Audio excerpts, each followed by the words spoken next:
we're all born with greatness. We're not born with greatness. You earn greatness, okay? That's a bullshit line to sell shit, to talk about.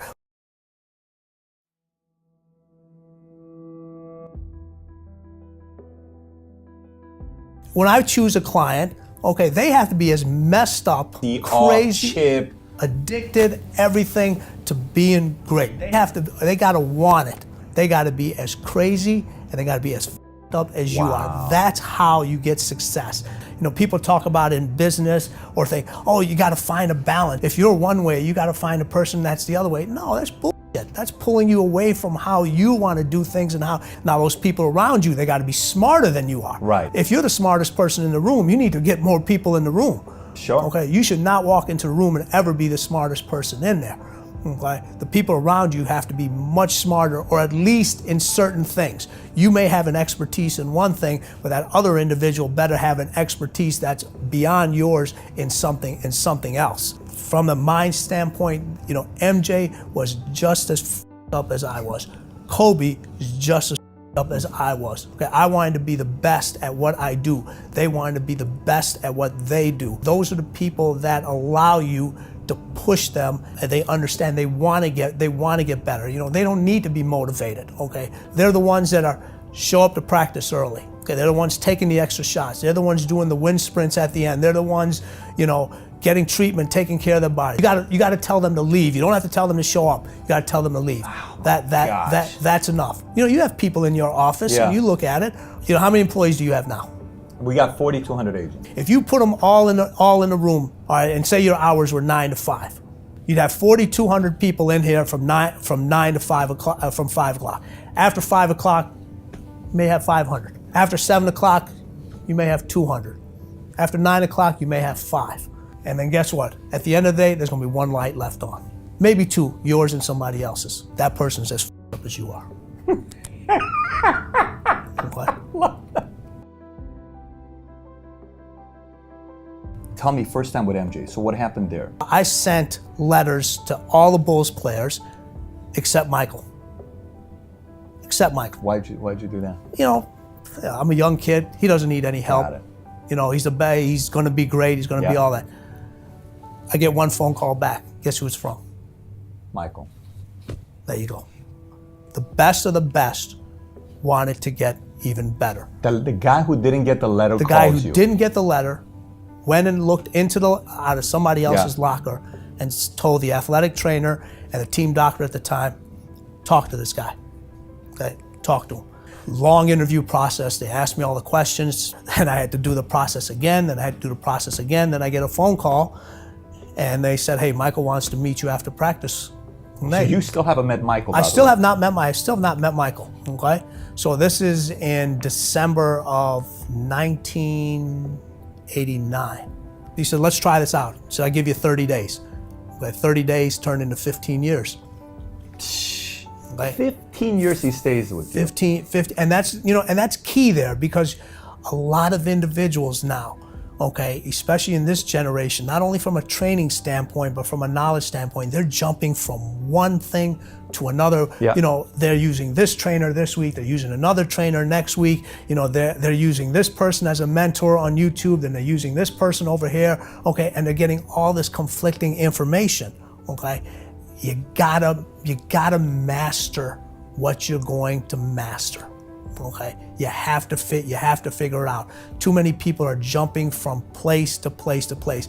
Michael, Kobe, all these individuals, they mastered one aspect of the game.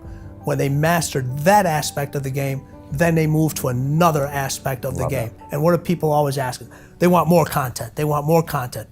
They can't remember what the f you said 2 days ago. That's right. Okay, and they're already on to the next lesson. You got to master that stuff first. That's such a message I'm aligned with. I mean, Tim, Okay. I'm 100% aligned with that message. You see all these individuals, they've got to deal with injuries, they got off court. You know, they're human beings just like everybody else. But the cleaner never brings that stuff to work. Never brings it to work. Once they step on that football field, that baseball diamond, the soccer field, the basketball court, No one knows. it doesn't matter. It doesn't matter. You know, you have individuals here, when you see somebody's productivity at work fluctuate up and down, right? It usually has nothing to do with what's going on at work. It's usually what's going on in their personal life. What an incredible item to cover. Okay, and they bring it to work. Yep. Cleaners don't bring their personal shit to work. Yep. They don't. All of this can be learned. All 13 of them. All of this can be learned, okay? And we talk about this in the Relentless System, how you're not born with this. This is something that can be learned. But what happens is everyone's gonna hit adversity. Yep. Okay? It's how you deal with that adversity. And the key word is you, not letting somebody else deal with that adversity. You have to deal with that adversity. And how you deal with it. Are you gonna fight through it, or are you gonna curl up and just roll over into the corner? Is going to pretty much determine how the rest of your development from a mental standpoint is going to carry you.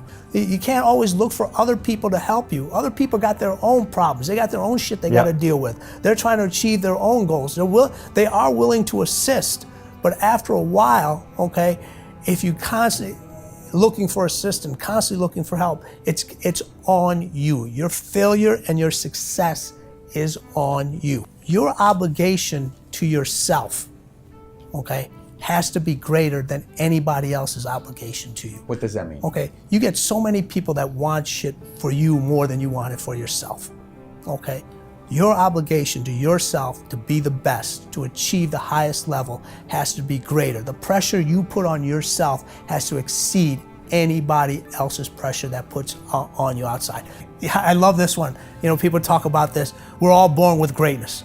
We're not born with greatness. You earn greatness, okay? That's a bullshit line to sell shit to talk about. We're all born with greatness, okay? Giving people hugs and high fives and all that other stuff. That's a fucking high. You know what do you gotta do to get to paradise? You gotta fight like hell to get to paradise. People don't know how to fight anymore. They don't know how to fight. Paradise starts in hell, and people quit. They're trying to clip. It's the ones that can fight, the ones that come back, those are the ones that succeed. Those are the icons. Many legends out there, very few icons. What the greatest do, you know what becomes their best friend? Distance. Distance becomes their best friend. Distance becomes their best friend. Okay. Distance from others. Okay. Distance from their family. Wow. Okay. Distance from their friends. Okay. You have all these individuals that hang out together. Everyone tries to fit in a group. Okay. You're growing up. I want to be part of this fraternity. I want to hang out with these people. I want to hang out over here. Who do you idolize the most? The ones that stand alone. The ones that create distance between you and the competition and everybody else. You have all your friends that they may have all started out together, and what happens is when they know they can't keep up, okay, you create distance. You want them to come with you, but they don't have the ability to. They don't have the discipline. They don't have the sacrifice. So distance has to become your best friend in order for you to achieve the best at what you want to do. I know these are completely different thoughts than what other people tell you. Surround yourself with positive people. You know what that means? That means lie to my face so I can feel good about myself. That's what that means. Okay? You need to surround yourself with people that tell you the truth. When you're fucking up, they tell you you're fucking up. You made a bad decision. Now when you say you made a bad decision, now you got to go fix it. Everyone has talent in something, but do you have the intelligence that goes with that talent? Okay? A lot of people are talented in a lot of things. Okay? You got individuals that can run so fast, okay? Or play in a pickup basketball game that look unbelievable. But now when you put them in a setting where you have to have some intelligence, where they have to think about the plays or think about the defense, okay? Have you ever seen the size of an NFL playbook? I mean, it's about this thick, okay? They know all the plays, and they know all the plays of everybody, all their teammates. Where the talent has to become the intelligence. Where the intelligence has to come the competitiveness. Would you say Kobe and MJ were at a whole different level at that than everybody else? Whole different level. But now when we talked about failure, this is the key point in this one right here. Resiliency. When all the shit starts to come in, Okay, when everybody's pulling you in different directions, telling you you can't do this, you can't do that, you're not this, you have the resiliency to show them. Okay, everything that says I can't do it, they've done. That's resiliency. When you have those four things, and I don't care if it's in sports, it's in business, you have to have those things. Otherwise, failure is going to kick your ass over and over again, because so many people have one of those four. You can have the intelligence in something and not be talented at it. So now you have to find something else. So like, when I was talking about, I had the intelligence in sports performance and in basketball, how the body moves. I didn't have the talent to be a professional basketball player. So you were self-aware of it. Exactly. So all these things tie in together. They all tie in together. Those four things are in every single individual that has been successful. If you're missing one of those pieces, you need to find it, because you'll never get to where you want to be without them. You got to love what you do. You don't have to love what you do. You got to be fucking addicted to what you do. Okay, you got to be addicted to winning. Just like failure is an addiction, winning is an addiction.